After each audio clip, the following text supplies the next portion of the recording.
I remember we went for breakfast, a proper breakfast in New Orleans when my lady took me there, and we went together and we had a proper breakfast. And by the way, we were going and we went all over the town, all over New Orleans. Long story short, I was told that after, not to put a negative thing in here, but this is just a crazy story I have to put out there, that this is fucked up. That after Katrina, that there were tour buses that went through like 9th Ward and 3rd to tour people through to see the devastation of people's homes and the devastation of their lives. Can you believe that? People were paying to go on tour buses. That's crazy. And that this was allowed. That shit would never happen up here. I could see that, man. Shouts out to Sean Penn, the actor. Yeah. I remember seeing Sean Penn out there with the people, as big and phenomenal as he is since Bad Boys. You know what I mean? I saw him digging a ditch and out there with the people digging in the mud, bro. I love Sean Penn. He one of the few guys, man, that come out there, and I don't know if he's from New Orleans, but he was out there with the people in Katrina. The only thing I got wrong with Sean Penn was he snitched on El Chapo. But continue. I get that. We don't condone no snitching, man. But the original Bad Boys, man, Sean Penn. I remember when he married Madonna, and they had this wedding in the backyard, and the helicopter come on, and he pulled a pistol out and got a cap in that. You know what I'm saying? But what's sad about that, the people that had to live on their roofs and in the attic and all that, you know, I could tell you a million stories about Katrina and wasn't in it directly. I just moved to Texas in 04, November 4th. I know because I went to jail and was locked up with Bonnie and Clyde Wards in Denton County, Texas. That's one of the strictest counties in Texas.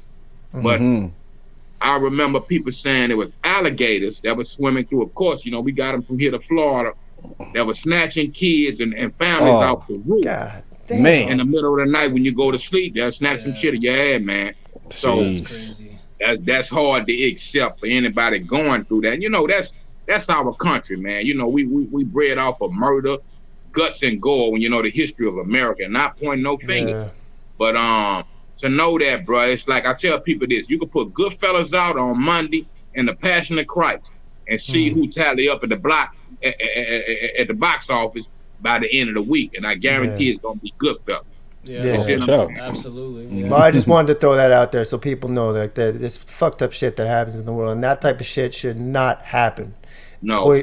Point blank. People lost their lives. People died. Families were shattered because of a natural disaster. You don't go and do a tour through that. So, anyways, natural disaster and some shady stuff with that levee situation. Hey, look. You took the words out of my mouth on Max.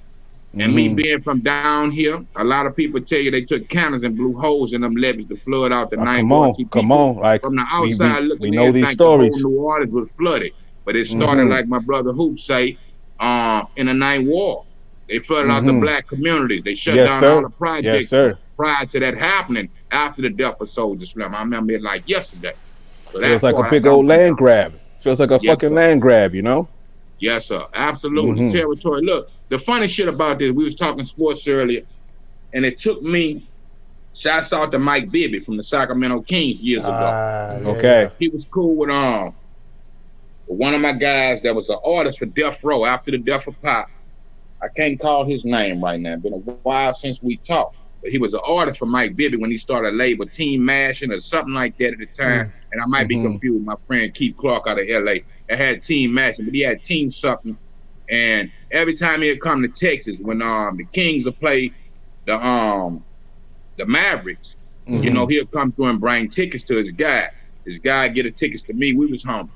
And I had a chance to meet him. I only went to one NBA real basketball game in my real life, one NFL football game.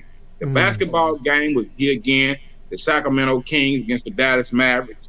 And after Hurricane Katrina with the Atlanta Falcons and the New Orleans Saints. Yes, sir. So to me, what I said, and even before that, after 9/11,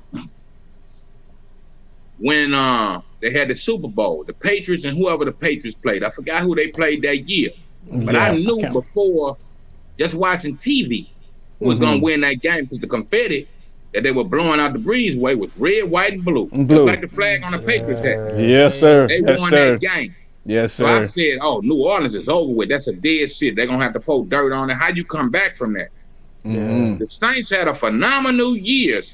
17 or 18 and know how many games you played before the playoffs and the Super Bowl, and didn't lose a game that year. But they won after Hurricane Katrina. How can you rekindle the city and put money back in it? To not come back and be a #1 contender in the Super Bowl never made sense to me. You see what I'm saying? So me being an artist and a performer, and it's like the Wizard of Oz, you know what I mean? Knowing the stage, Pimp C will say best, rest in peace, my big bro. This shit is 85% wrestling, man. Yes, sir.